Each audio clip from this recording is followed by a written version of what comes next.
பாண்டிச்சேரியில பத்மாலயா அப்படின்னு சொல்லிட்டு ஒரு பெரிய பங்களா. இந்த பங்களா 2000 2025 வரைக்கும் பூட்டப்பட்டு இருக்குது. இது ஒரு வைர வியாபாரியோடைய பங்களா. கோடிக்கணக்கான சொத்து, தங்க நகைகள், பணம், இது எல்லாமே இருந்தும் இந்த வீட்டுல அந்த குடும்பம் இருக்க முடியல. அதுக்கு என்ன காரணம் தெரியுமா?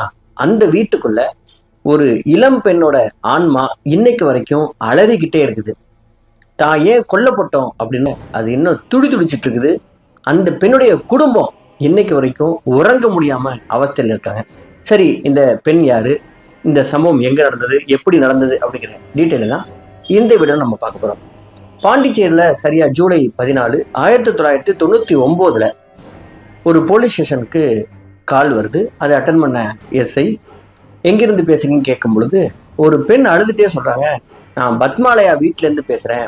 எங்க வீட்டுல கொள்ளைக்காரங்க வந்துட்டு கொள்ளடிச்சிட்டு கொலையும் பண்ணிட்டு போயிட்டாங்க, உடனடியா வாங்க அப்படின்னு சொல்லி அவங்க அலறாங்க. உடனே பதறி அடிச்ச போலீஸ் அங்கிருந்து ஒரு டீம் போறாங்க. இந்த பங்களா எங்க இருக்கு அப்படின்னா பாண்டிச்சேரி கவர்னர் மாளிகைக்கு பக்கத்துல இருக்கிற ஒரு பங்களா. இந்த போலீஸ் டீம் அந்த வீட்டுக்குள்ள போகும்போது 2 பேர் அங்க இருக்கிறாங்க. ஒருத்தர் பத்மாஷா, இவங்களுக்கு 45 வயது. இன்னொருத்தர் கமல் ஷா, இவங்களுக்கு 20 வயசு. இந்த பத்மாஷாவுடைய 2வது பையன். இந்த வீட்டுக்குள்ள கொள்ளையடிக்கப்பட்டதுக்கான ஏதாவது தடயங்கள் இருக்கா அப்படின்னு பார்த்தாங்கன்னா ஆமா, கொள்ளையடிக்கப்பட்டிருக்குது. பீரோக்கள்லாம் உடைக்கப்பட்டிருக்குது. கோடிக்கணக்கான மதிப்புள்ள நகைகளும் வைரங்களும் பணங்களும் திருடப்பட்டிருக்குது. இப்போ போலீஸ் கேட்கறாங்க என்ன நடந்தது அப்படின்னு. அங்க இருந்த கமல் ஷா மாடியை நோக்கி கையை காட்டுறாரு. அப்போ போலீஸ் டீம் மாடிக்கு போறாங்க. அங்க போய் திறந்து கிடக்கிற ஒரு பெட்ரூமை பார்த்தாங்க அப்படின்னா அதிர்ச்சியில் அப்படியே உறைஞ்சு கிடக்குறாங்க. ஏன்னா ஒரு இளம் பெண், அவங்களுக்கு சில மாதங்களுக்கு முன்னாடி தான் கல்யாணம் ஆயிருக்குது. அந்த பெண் அங்க இருக்கிற பெட்டு மேல ரொம்ப அலங்கோலமா அப்படியே ரத்தம்லாம் செதறிய நிலையில அங்க இறந்து கிடக்குறாங்க.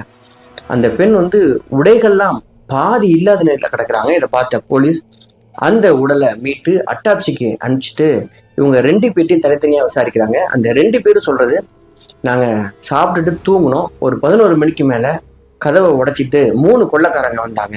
அவங்க எங்க வீட்டுல இருந்த நகைகள், பணம், வைரங்கள்லாம் எடுத்துட்டு போயிட்டாங்க. அதுக்கப்புறம் எங்க அண்ணிய கொலை பண்ணிட்டாங்க அப்படின்னு சொல்லி இந்த கமல் ஷா சொல்ற. இறந்து கிடக்கிறவங்க பேரு பார்வதி. அவங்க கமலுடைய அண்ணன் ரவிஷாவுடைய ஒய்ஃப்.